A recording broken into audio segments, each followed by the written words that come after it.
I allow me to say this just to be, frank and realistic. It's a very good way to complete your assignment because after DUSI 2, the security sector reforms that His Excellency the President ordered included a number of things that we have done. A review of the firearm licensing regime in the country, which we have successfully done. We now have a digital database of firearm license holders.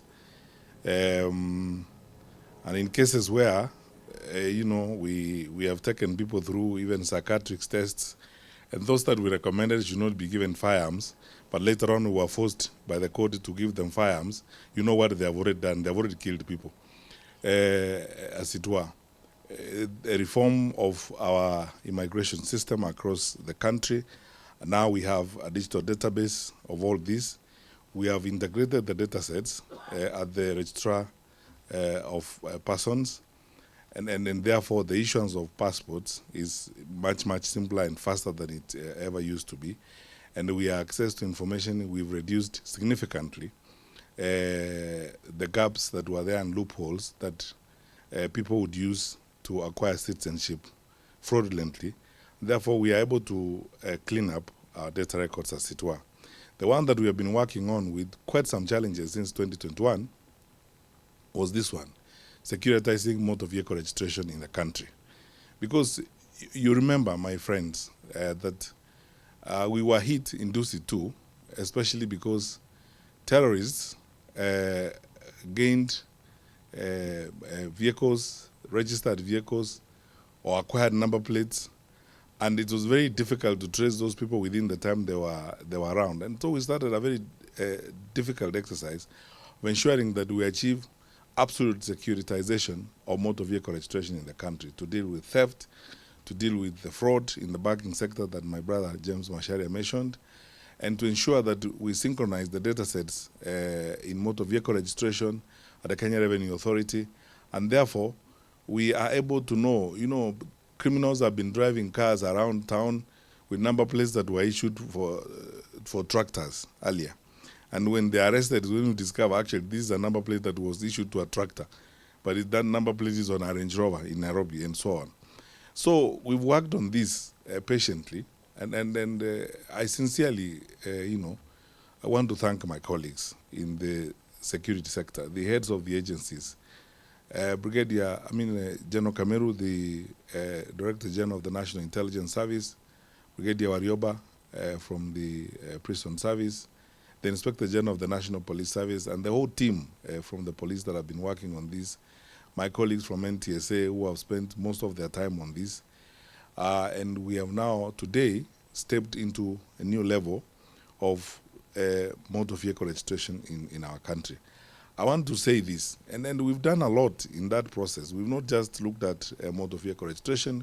We have been cleaning up second-hand motor vehicle dealers and motor vehicle importation in the country. I know, and I say this as a honest public servant, there are people who are not happy, especially in the second-hand motor vehicle dealerships. Their work permits we have refused to renew. There are people we have deported, and I don't mind even if I'm in office for only one more day to deport more people if they are, especially not the right ones, to ensure that our country is completely secure and is rid of criminals who want to use our country to interfere with the lives of our people. And the cleaning up of the motor vehicle importation business has helped a great deal. The work is not done. There's much more that needs to be done. I still insist that going into the future, it will be very necessary to have a very accurate and security-oriented review of the whole motor vehicle importation regime in the country, so that we collaborate with our colleagues at the KRA, and immigration to ensure that those that we allow to sell second-hand motor vehicles and to import second-hand motor vehicles are not money launderers, are not conduits for Al-Shabaab and terror organizations, and they're not people who are committing crime under the guise of importing motor vehicles.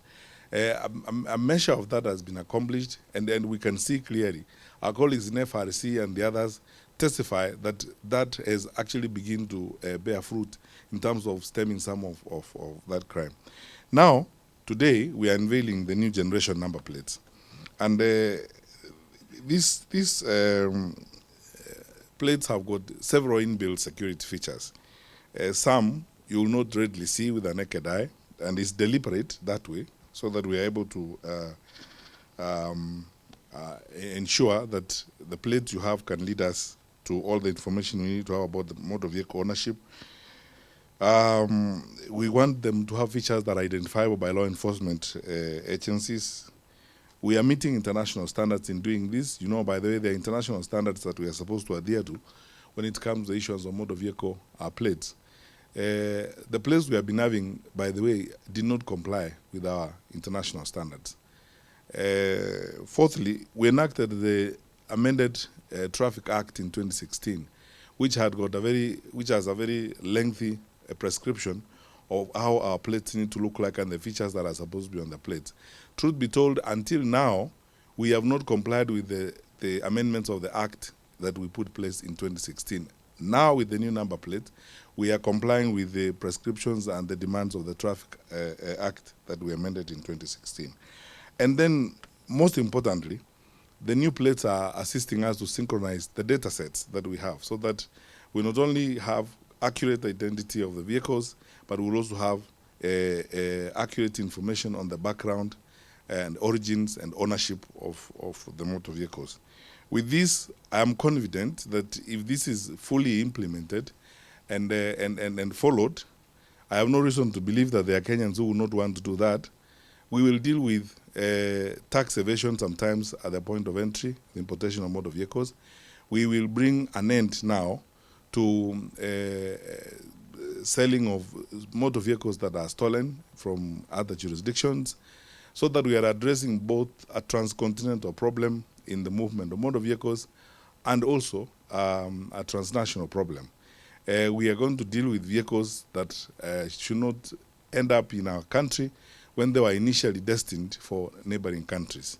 Because the chain of registration and the synchronization of the data sets is going to require that we build data on all the vehicles we register right from the port of entry, as it were.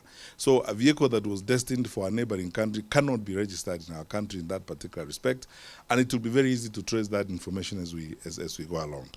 And with other features that I do not necessarily have to say here, because my colleagues in the National Police Service won't be happy. It will be easy to, once suspects are arrested, it will be very easy to trace ownerships, origin, and the other necessary details about motor vehicles, which are important, in securitizing a motor vehicle movement in the country. Finally, why are we doing this?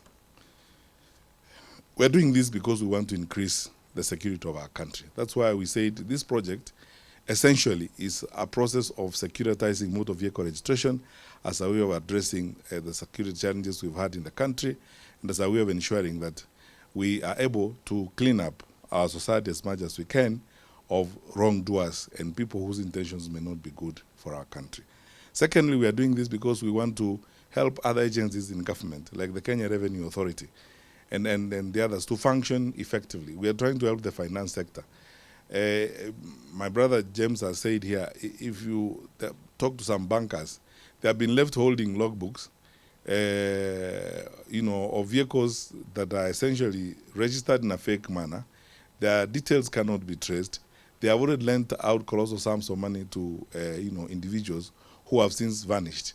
And because they know that the number plates have been changed and so on, they cannot trace the vehicles even when they were used as collateral and so on.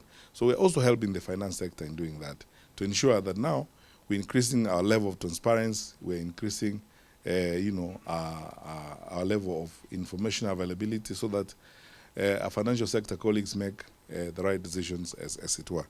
And finally, we are doing this because we want to live in a clean country, in an environment with reduced crime, as it were.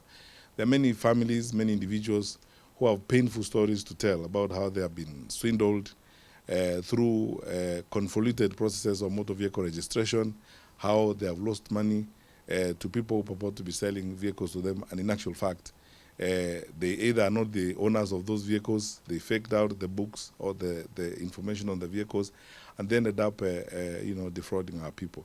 So, wonderful people, it's a great opportunity for our country. I am very grateful that we have come to this point, and I thank His Excellency the President for his insistence, because cleaning up our sector and ensuring that we enhance the safety of our people required that we do this. I need to say this for sure, that rather than go out and tender and start engaging in all those merry-go-rounds about tenders and so on and so forth, the particular point that His Excellency the President insisted as Commander-in-Chief and Chair of the National Security Council, that a multi-sectoral security team or a multi-agent security team work on this has borne fruit. The facility that you see here that is going to work on this is owned by the government of the Republic of Kenya. And the people working here are Kenyans who have been trained by security agencies, some of them, of course, in collaboration with some of our partners, and they are as good as you can find anywhere on earth. And we thank our partners. I don't have to list all of them. Some of them are known. We thank our partners with whom we have worked on this to ensure that we have acquired this capability for government. So we haven't gone out there, to look for tenders and so on, and then to inflate figures and spend time, fighting in court on tender allocations and stuff like that. We have basically come together as security sector agencies, all the agencies in the security sector involved. We've worked with everybody, and now we have this facility which belongs to the people of Kenya, funded and supported by tax resources. I cannot thank enough our colleagues at the National Intelligence Service. As I said earlier, I cannot thank General Kameru enough for the amount of work that has gone into this, the level of effort that has gone into this, and the trust and faith in our people, that we can do it as the people of Kenya. We can do our things ourselves. We don't have to all the time sometimes lose money in all this merry-go-round business. So this is an institution that belongs to the public because it belongs to the people of Kenya. It has been built and is being supported by tax resources, and we hope as we go forward that we will build it and enhance its capacity so that in the future, and this is my second last point, in future, I have told my colleagues who are here from across the agencies that we will not point fingers at anyone when we have challenges related to motor vehicle registration and we have allowed criminals to terrorize our people and mess our people. We will not point fingers at anyone. We should be able to stand up and take responsibility because all the work is going to be done here. It's going to be done by a multi-agents team in the security sector. We are doing it ourselves in-house and looking at this. We will not point fingers. We have a responsibility and we have work to do that we must do to ensure that our country remains safe and secure. My final point is to thank my colleagues across the ministries. This has been an interministerial effort. I am grateful to my brother, the Minister for Infrastructure and Transport, Honorable James Macharia, for his consistent support. A good number of the agencies that we have worked with are agencies in his sector, and the collaboration with the ministry has been very, very helpful, and I'm sincerely grateful to him. I'm very grateful to my colleague, C.S. Musheru, because the Ministry of ICT has been leading the government drive in digitization of services, integration of data sets, whether it's through Huduma number and the Huduma data sets and so on. And it's been a joy of, my life working with Joe and James and other colleagues who are not here. My brother Yatani, the Minister for Finance, is not here. We work together with them. KRA is a critical part of what we are doing. And all this has come together very well, with elements that involve, small elements that involve our colleagues at KDF. The CDF and Minister Amalo have been very cooperative in doing this. So I think it's a good day for all of us. And as I said, it's a good way to conclude a public assignment. That, this has been done well. And we are looking forward to now a much secure environment. My colleagues who are here from Harambee House, led by Nixon, our Director of Communication, will take our friends from media through, the features and everything else together with Njau from NTSA on what our new number plate is going to look like and how we are going to move this. Ideally, we would take about a year or less than a year. The capability we have acquired here, we could actually do all the number plates and change all of them within 12 months. But because Kenyans do not like being harassed or hassled or pushed around, let's now agree that we should be able to complete the exercise inside the next 18 months. Because we have the capacity to change, all the number plates in about a year or so. But I think NTSA is going to guide us, and we will patiently go through this exercise so that in the next 18 months or so, then I think we can agree with our colleagues in the police service that they then have to strictly enforce the Traffic Act of 2016 together with the amendments of it, because it demanded that your number plate must look and bear certain features. So until then, I'll ask fellow Kenyans that let's take advantage of the opportunities we have. When my friend Injawa and the NTSA team are ready to start now changing the number plates and giving us new ones, let's do the best we can to acquire them so that, again, we don't get to 18 months down the road and then we are again squabbling, for number plates. It's a good thing for all of us. I thank you all, my colleagues, the PSS who are in the room. Thank you so much, because you are the people who run the finances of the things we do. You are the accounting officers. We have not encountered any problem. PS Njoroge, PS Kibisho, PS Kwekwe, thank you. And I think everything has gone on very well. So we will stay on this. And I believe the rest of my colleagues from the other ministries is a great day for the country, and I think it's a wonderful achievement that we have registered, as it were, to have now to step into the new international standard framework of securitizing our number plates. May God bless all of us, and thank you so much, good people.